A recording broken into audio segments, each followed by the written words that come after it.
नमस्कार दोस्तों, आप सभी का स्वागत है हमारे इस YouTube channel Gajendra education point पे। और मैं हूं आपका दोस्त गजेंद्र कटारिया। तो दोस्तों, यदि आप एनटीए डीयू दिल्ली यूनिवर्सिटी में जो पोस्टें आई हुई हैं, ठीक है, 1145 जो आपकी पोस्ट है, उसमें जनरल साइंस का एक जो सेक्शन है दोस्तों, उसके लिए मैं यहाँ पर एक आज आपके सामने एक मैराथन क्लास ले रहा हूँ।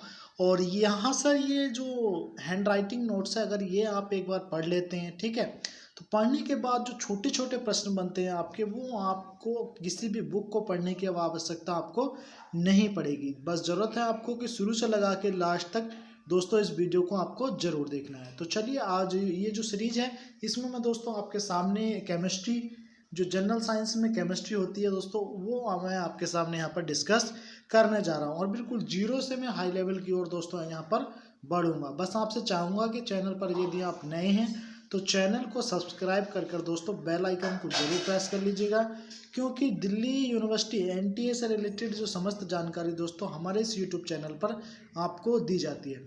तो बात कर लेते हैं कि केमिस्ट्री यानी कि रसायन शास्त्र केमिस्ट्री आखिर होता क्या है, केमिस्ट्री के फादर कौन है और केमिस्ट्री जो शब्द है वो कहाँ से बना है। तो केमिस्ट्री की जो परिभाषा है, सबसे पहले हम वो डिस्कस कर लेते हैं।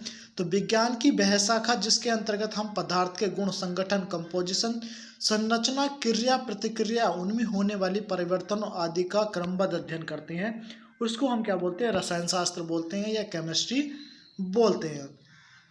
री होफमैन के अनुसार जो केमिस्ट्री की परिभाषा है, रसायन विज्ञान को परमाणुओं तथा अणुओं का एक विज्ञान कहा जाता है। रसायन शास्त्र की जो उत्पत्ति मिस्र में पाई जाने वाली मिट्टी कीमी से होती है।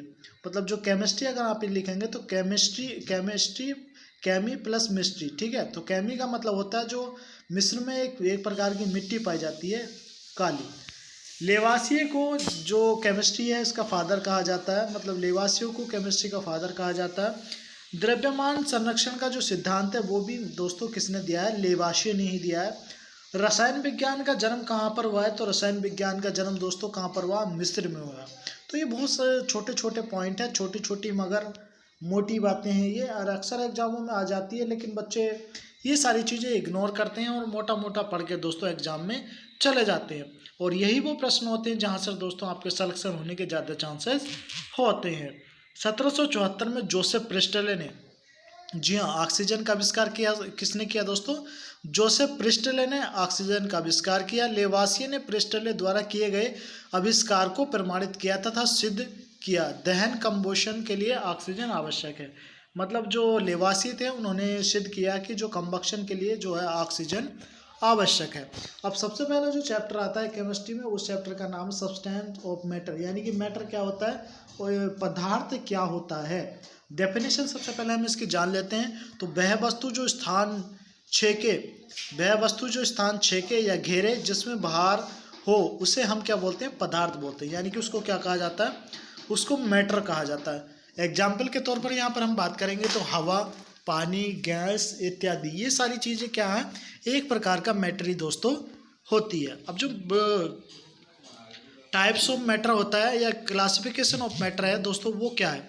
बिल्कुल आप इसके नोट्स बना लीजिए दोस्तों, जैसे मैं बिल्कुल आप मेरी स्क्रीन पर देख पा रहे हो जो भी मैं बोल रहा हूँ, आप इसके नोट्स बनाते चलिए साथ साथ। आपको किसी भी बुक की पढ़ने की दोस्तों आवश्यकता नहीं है। मैं बिल्कुल छोटे से छोटा पॉइंट आपके सामने यहाँ पर डिस्कस करूँगा। आप सभी ने देखा होगा कि पिछले 5-6 बिंदुओं में मैंने कई सारे प्रश्नों को यहाँ पर दोस्तों आपके सामने डिस्कस कर लिया। तो क्लासिफिकेशन ऑफ मैटर क्या होता है?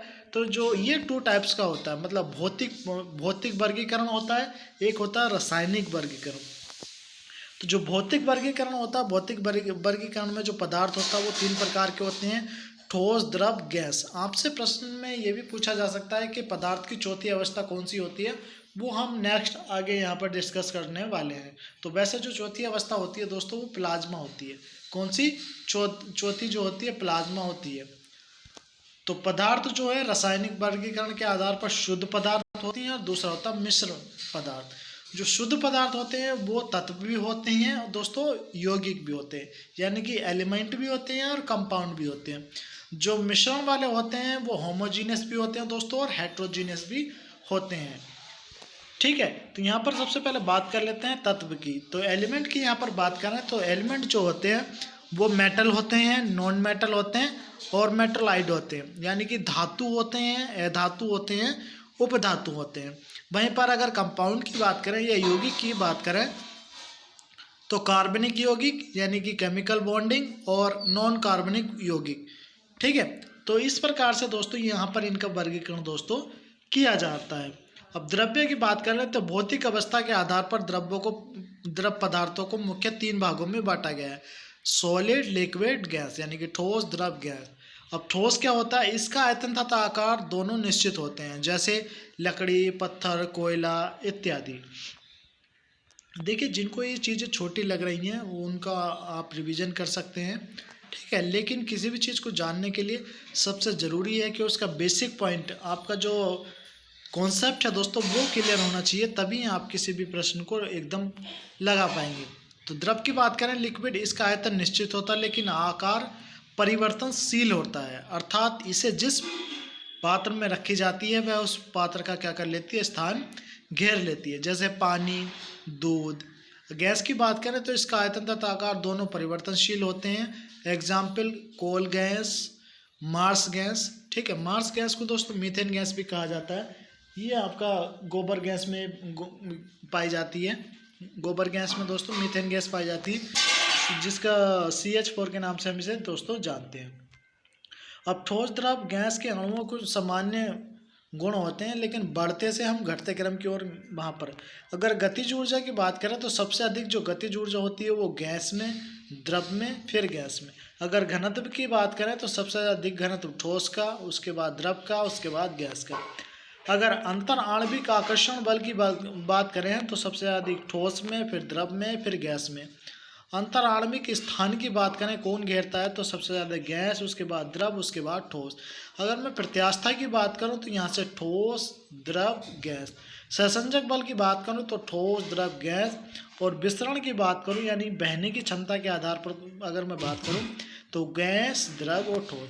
ये दोस्तों, ये जो जितने भी मैं यहाँ पर पॉइंट बता रहा हूँ, ये कई बार परीक्षाओं में, कई बार की जो परीक्षाएं दोस्तों उसमें ये पॉइंट आपसे पूछे गए हैं, ये वाले, कि किसमें इनका क्रम बताना होता है कि पहला ठोस आता है या द्रव आता है। तो इसलिए काफ़ी इम्पोर्टेंट है, आप इसको बिल्कुल भी हल्के में मत लीजिएगा, इम्पोर्टेंट पॉइंट है दोस्तों।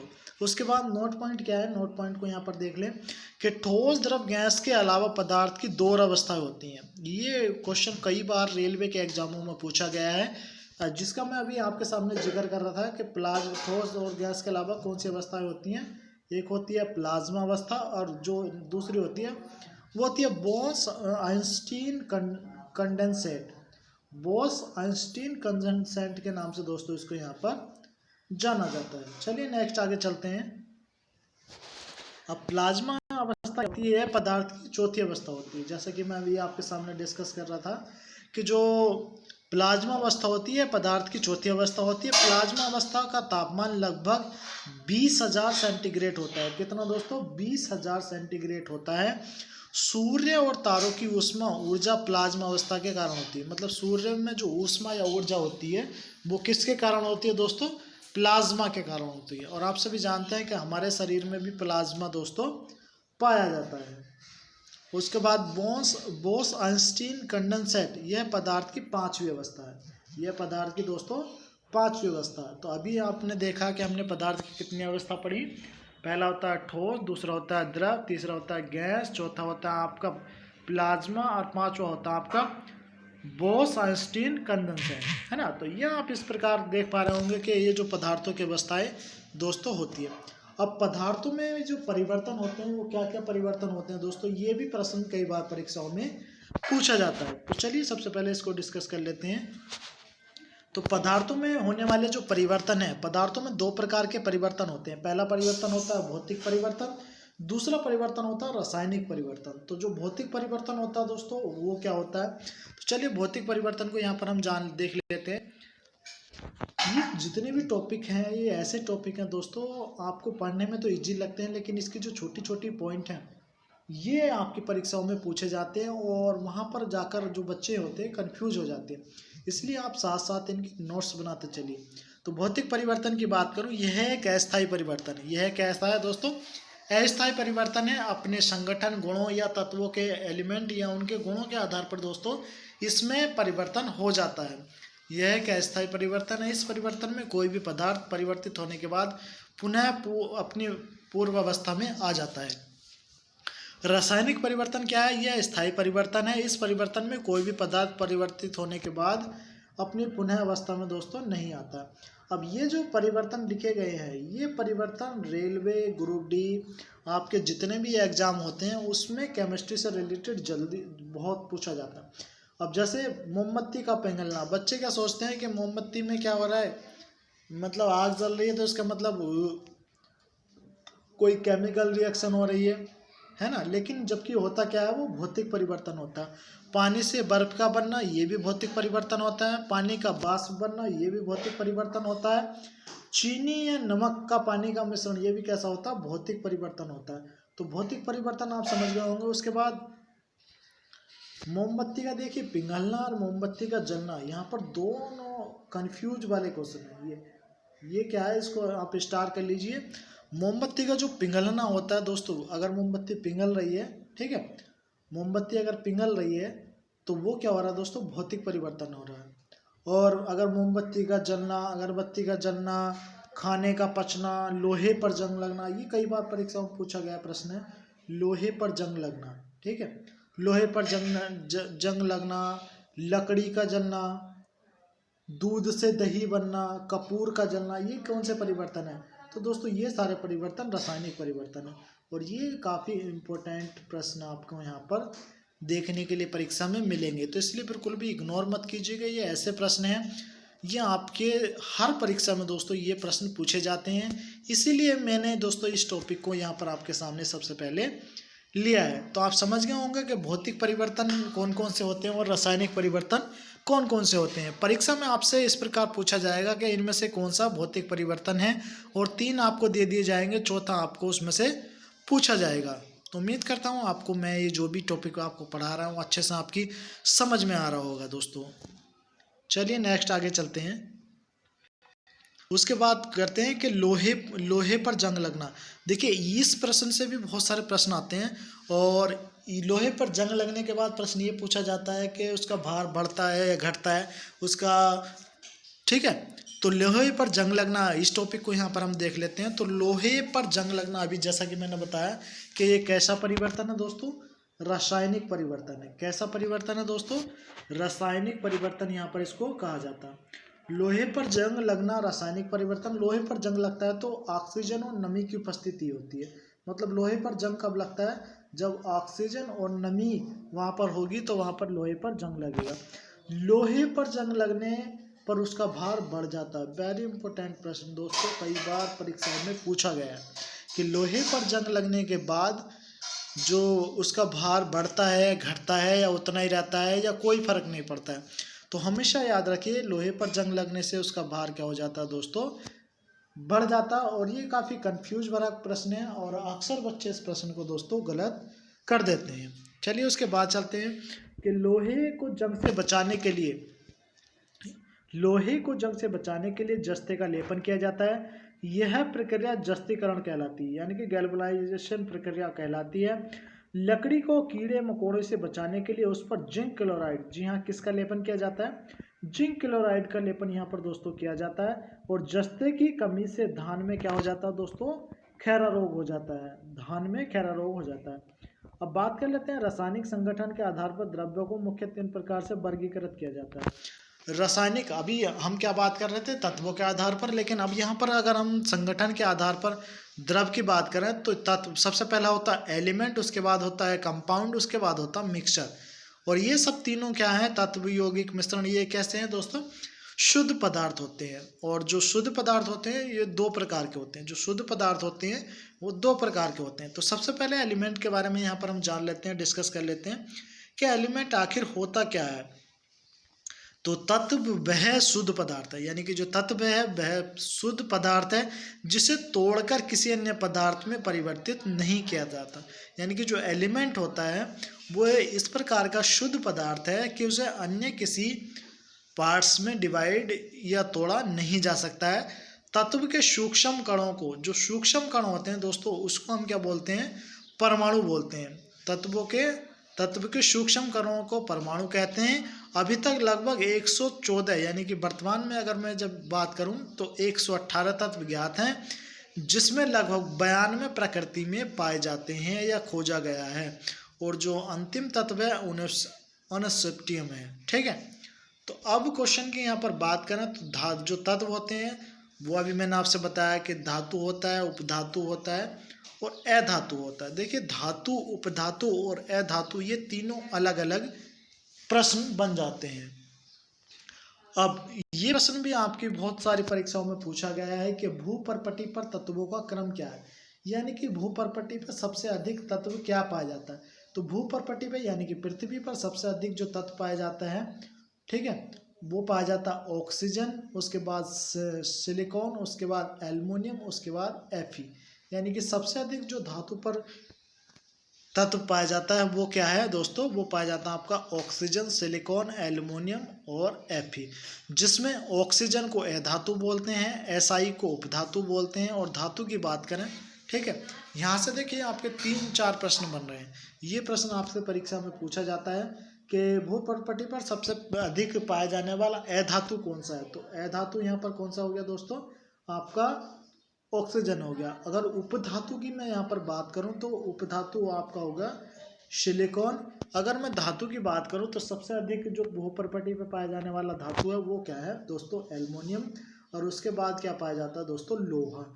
तो काफ़ी इम्पोर्टेंट, आप इसको दोस्तों नोट कर लीजिए। उम्मीद करता हूँ आपको वीडियो देखकर मज़ा आ रहा होगा, क्योंकि इस वीडियो में सारे जितने भी प्रश्न मैं यहाँ पर आपके सामने डिस्कस कर रहा हूँ काफ़ी इम्पोर्टेंट प्रश्न हैं दोस्तों। और उम्मीद करता हूँ आपको दोस्तों वीडियो भी अच्छी लग रही होगी। बस वीडियो को अगर आपकी एक बार समझ में ना आए तो आप इसके साथ साथ नोट्स ज़रूर बनाते चलिएगा दोस्तों। चलिए नेक्स्ट डिस्कस कर लेते हैं। भूपर्पटी पर धातुओं का क्रम ज्ञात करना है ना। तो सबसे पहले एल्युमिनियम, उसके बाद Fe, उसके बाद Ca, उसके बाद Na। ठीक है, अब यहाँ पर दोस्तों बताया गया कि कितने परसेंट पे क्या पाया जाता है। तो सिलिकॉन 26% और ऑक्सीजन 49.9%। ये भूपर्पटी में विभिन्न प्रकार के तत्व दोस्तों पाए जाते हैं। अब मानव शरीर में तत्वों की बात कर लेते हैं कि मानव शरीर में के जो तत्वों का क्रम होता है वो क्या होता है। ठीक है, तो वो सबसे पहले होता है ऑक्सीजन, उसके बाद कार्बन, उसके बाद हाइड्रोजन, उसके बाद नाइट्रोजन, उसके बाद होता है Ca, है ना। तो जो हाइड्रोजन है दोस्तों उसको अधातु कहा जाता है, और जो Ca है उसको धातु यहाँ पर कहा जाता है। जीवित मानव शरीर में सबसे कम मात्रा में पाए जाने वाला जो तत्व है, मतलब अगर जीवित शरीर के, अपने शरीर की अगर हम बात करें, ह्यूमन बॉडी की मैं यहाँ पर बात करूँ तो उसमें मैग्नीज सबसे कम दोस्तों पाया जाता है। और आप सभी जानते हैं अगर हमारे शरीर में मैग्नीज की जो संख्या है या मैग्नीज का जो स्थान है वो अगर ज़्यादा पाया जाता है तो दोस्तों हमारे शरीर में बहुत सारी जो बीमारियां हैं कैंसर टाइप की वो यहाँ पर दोस्तों होने वाली। तो अभी ऊपर हमने डिस्कस किया एलिमेंट के बारे में, अब यहाँ पर डिस्कस कर लेते हैं कंपाउंड के बारे में। तो जब दो से अधिक तत्वों को एक निश्चित अनुपात में, जब दो से अधिक तत्वों को एक निश्चित अनुपात में मिलाया जाता है तो यौगिक का निर्माण होता है। यह जिन तत्वों से मिलकर बना होता है उनका गुण उसमें विद्यमान नहीं होता है। सबसे पहली इम्पोर्टेंट बात क्या है, ये आपसे प्रश्न कैसे पूछा जा सकता है दोस्तों? ये पूछा जा सकता है कि यौगिक के बारे में इनमें से कौन सा कथन सत्य है। ठीक है, यौगिक के सूक्ष्म कणों को अणु कहते हैं। जो यौगिक के सूक्ष्म कण होते हैं उनको अणु कहते हैं। मानव शरीर में यौगिक का क्रम H2O, उसके बाद प्रोटीन, उसके बाद फैट, उसके बाद कार्बोहाइड्रेट दोस्तों हमारे शरीर में पाया जाता है। H2O आप सभी जानते हैं, प्रोटीन भी आप जानते हैं, फैट भी जानते हैं, और कार्बोहाइड्रेट दोस्तों आप सभी जानते हैं कि चावल से मिलता है। H2O जल की प्रकृति के समान। अब जो ये जल है इसके बारे में बात कर लेते हैं, क्योंकि जल हमारे जीवन का सबसे अभूतपूर्व एवं बहुमूल्य है। क्योंकि अगर जल नहीं होगा तो मनुष्य भी नहीं होगा, ये जीवित प्राणी जो हैं ये भी नहीं होंगे। तो H2O के बारे में जानना बहुत ज़रूरी है। तो H2O जो जल होता है, जल की प्रकृति के समान यह है कि, और सबसे पहली बात तो जल क्या है? कंपाउंड है। यानी कि जल क्या है, एक यौगिक है। यौगिक क्यों है, क्योंकि आप सभी जानते हैं इसको H2O के नाम से जाना जाता है, ठीक है। और H हाइड्रोजन और ऑक्सीजन का ये दोस्तों यौगिक है। अगर अणुओं की बात करें तो हाइड्रोजन के 2 और ऑक्सीजन के 1। अगर परमाणु भार की बात करें तो हाइड्रोजन के 2 होते हैं और ऑक्सीजन का दोस्तों 8 होता है। कुल मिलाकर यहाँ पर बात करें तो इसका अनुपात 1:4 होता है। और अणुओं की संख्या की बात करें तो दोस्तों हाइड्रोजन में जल में 3 होते हैं। तत्वों की बात करें तो तत्व 2 हैं। इसका क्वथनांक दोस्तों 100 डिग्री सेंटीग्रेड होता है या 373 डिग्री केल्विन में होता है। और रैंडम में 80। और फ़ारेनहाइट की बात करूं तो 212 फ़ारेनहाइट। अगर हिमांक की बात करूं तो 0 डिग्री जिसे 273 केल्विन या 0 या 32 डिग्री फ़ारेनहाइट दोस्तों इसको आप कह सकते हैं। तो जल के बारे में ये प्रश्न कई बार पूछा गया है कि जल में कितने अणुओं की संख्या होती है। अक्सर बच्चे इसमें चक्कर काट जाते हैं कि इसमें 3 कैसे होती है ना। और कई बार परीक्षाओं में इसका जो अणुओं का अनुपात है ये प्रश्न भी आपसे कई बार पूछा गया है। तो इसलिए जो जल है इसके बारे में जानना बहुत इम्पोर्टेंट था और ये काफ़ी इम्पोर्टेंट आपके लिए भी दोस्तों है। चलिए आगे चलते हैं, बात कर लेते हैं मिश्रण की। जब 2 या 2 से अधिक पदार्थों को किसी भी अनुपात में मिलाया जाता है। अभी ऊपर हमने बात करी किसकी, कंपाउंड की। उससे पहले हमने बात करी एलिमेंट की। उससे पहले हमने दोस्तों डिस्कस किया कि केमिस्ट्री क्या होती है। उसके बाद हमने डिस्कस किया व्हाट इज़ मैटर, मैटर क्या है ना।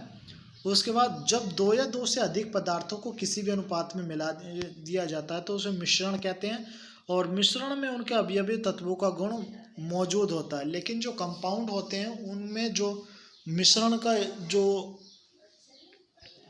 अवयव है यानी कि उनका गुण है वो उसमें मौजूद नहीं होता है। नोट, सभी मिश्र धातु जैसे पीतल, कांसा, नाइक्रोम आदि मिश्रण, ठीक है। हवा भी आपका क्या है, मिश्रण है। बारूद, चीनी, पानी का मिश्रण, ये सारी चीज़ें क्या है आपकी मिश्रण है। अब मिश्रण की बात करें तो सबसे पहला होता है समांगी यानी हेट्रोजीनियस और होमोजीनियस। ये 2 टाइप्स के जो मिक्सचर आपके होते हैं मैटर के रेफरेंस में। जिस मिश्रण के प्रत्येक भाग के सभी गुण एक समान होते हैं उसे दोस्तों समांगी मिश्रण कहते हैं। या 2 से अधिक मिश्रण या द्रव्यों का मिश्रण भी संयोगी होता है। जैसे चीनी का नमक में विलयन, अल्कोहल तथा जल का मिश्रण।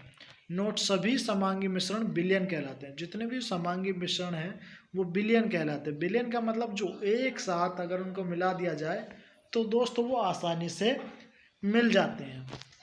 विषमांगी हेट्रोजीनियस की बात करूं तो जिस मिश्रण के प्रत्येक भाग के गुण एक समान नहीं होते हैं उसे विषमांगी कहते हैं।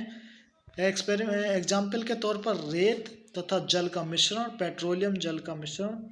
नोट, अधिकांश मिश्रण विषमांगी होते हैं, केवल विलयन और मिश्र धातु समांगी होते हैं। मिश्रण पृथक्करण की विधि, अभी जो क्रिस्टलाइजेशन होता है वो क्या होता है, तो किसी विलयन को धीरे धीरे ठंडा करके ठोस अवस्था में बदलने की जो प्रक्रिया कहलाती है उसको क्रिस्टलाइजेशन कहलाता है।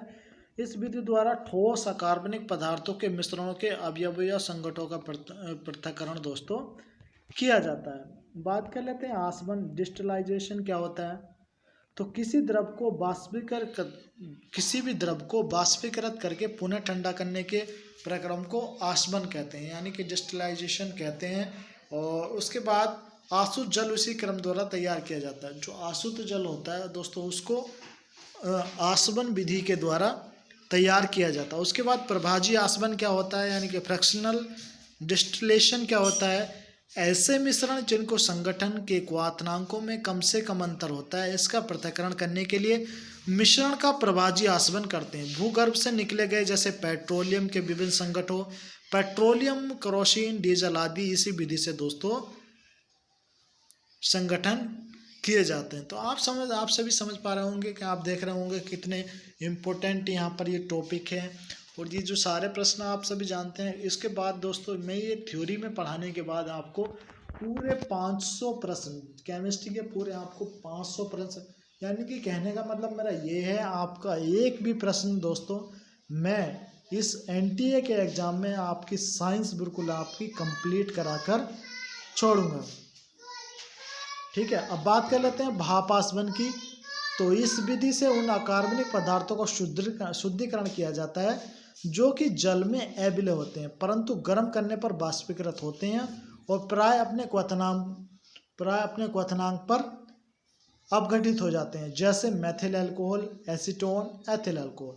अच्छा, निस्पंदन क्या होता है, फिल्ट्रेशन क्या होता है? यदि किसी द्रव में कोई ठोस पदार्थ निलंबित है तो उसे अलग करने के लिए निस्पंदन विधि का दोस्तों प्रयोग यहाँ पर किया जाता है। धरती पर जमा जल इसी विधि से निस्पंदित किया जाता है। अच्छा, विसरण क्या होता है? घनत्व के अंदर रहने के कारण गैसों का गैसों में मिलना विसरण कहलाता है। तापमान बढ़ने से विसरण का गुण क्या होता है दोस्तों? बढ़ जाता है। अब विसरण के कारण क्या है? तो गर्म खाने की सुगंध पूरे कमरे में फैल जाती है। वो किसका कारण फैलती है दोस्तों? विसरण के कारण है। इत्र के बोतल से सुगंध का फैलना, यानी कि हम जो परफ्यूम यूज करते हैं, ठीक है, वो किसके द्वारा दोस्तों? डिफ्यूजन के कारण ही दोस्तों उसकी जो खुशबू होती है फैलती है। मलमूत्र की दुर्गंध नाकों तक पहुंचना, ये किसका कारण है दोस्तों? डिफ्यूजन का कारण है। तो ठोस, द्रव तथा गैस का तापमान पर दोस्तों क्या प्रभाव पड़ता है? कौन सी, आप मेरी स्क्रीन पर आप ये प्रश्न टॉपिक देख पा रहे होंगे। तो ठोस का द्रव में बदलना ये कहलाता है मेल्टिंग, ठीक है, क्योंकि ये प्रश्न आपसे पूछे जाते हैं कि मेल्टिंग क्या होता है, फ्रीजिंग क्या होता है, डिपोजिशन क्या होता है, और अभी जो हम डिस्कस कर रहे थे डिफ्यूज़न क्या होता है, और फिल्ट्रेशन क्या होता है, स्टीम डिस्टिलेशन क्या होता है, फ्रैक्शनल डिस्टिलेशन क्या होता है, डिस्टिलेशन क्या होता है। तो ये सारी चीज़ें आपसे, क्रिस्टलाइजेशन क्या होता है, ये सारी चीज़ें आपको आपके एग्जाम से संबंधित पूछी जाती हैं, ठीक है। तो ठोस का अगर द्रव में बदल रहा है तो उसको बोलते हैं मेल्टिंग। अगर ठोस का द्रव का ठोस में बदलना या तो उसको बोलते हैं जमना, फ्रीजिंग, और गैस को सीधे ठोस के रूप में बदलना तो उसको बोलते हैं डिपोजिशन। अब ऊर्ध्वपातन क्या होता है, यानी कि सब्लिमेशन क्या होता है? जब कोई पदार्थ ठोस से सीधे गैस में बदल जाता है तो यह पदार्थ ऊर्ध्वपातित पदार्थ कहलाता है तथा यह प्रक्रिया ऊर्ध्वपातन कहलाती है। कुछ ऊर्ध्वपातित पदार्थ जैसे कपूर हो गया, आयोडीन, गंधक, सल्फर, नौशादर, Na4Cl, एंथ्रासीन, बेंजोइक अम्ल, नेप्थलीन, आयोडोफोम, ये सारे क्या हैं दोस्तों? सब्लिमेशन पदार्थ हैं।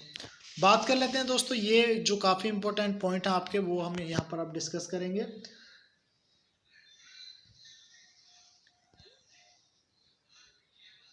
तो जो बेंजोइक अम्ल का उपयोग खाद्य पदार्थों के संरक्षण में किया जाता है, यानी कि जो खाने वाले पदार्थ होते हैं उनको सुरक्षित रखने के लिए किसका प्रयोग किया जाता है दोस्तों? बेंजोइक अम्ल का दोस्तों प्रयोग किया जाता है, जो खाद्य पदार्थों को रखने के लिए। समुद्री घास लेमिनेरिया से आयोडीन प्राप्त की जाती है। जी हाँ, आयोडीन जो होती है किस घास से प्राप्त की जाती है? तो समुद्र में एक घास होती है लेमिनेरिया, उससे दोस्तों ये पाई जाती है। तो आप समझ पा रहे हो कि कितने इंपॉर्टेंट यहाँ पर छोटे छोटे पॉइंट हैं जो अक्सर परीक्षाओं में पूछे जाते हैं। और इस वीडियो के माध्यम से दोस्तों हम यहाँ पर पढ़ रहे हैं केमिस्ट्री, और मैं हूँ आपका दोस्तों गजेंद्र कटारिया। और चैनल पर अभी तक अगर आपने सब्सक्राइब नहीं किया है तो आप चैनल को सब्सक्राइब कर दोस्तों बेल आइकन को जरूर प्रेस कीजिए।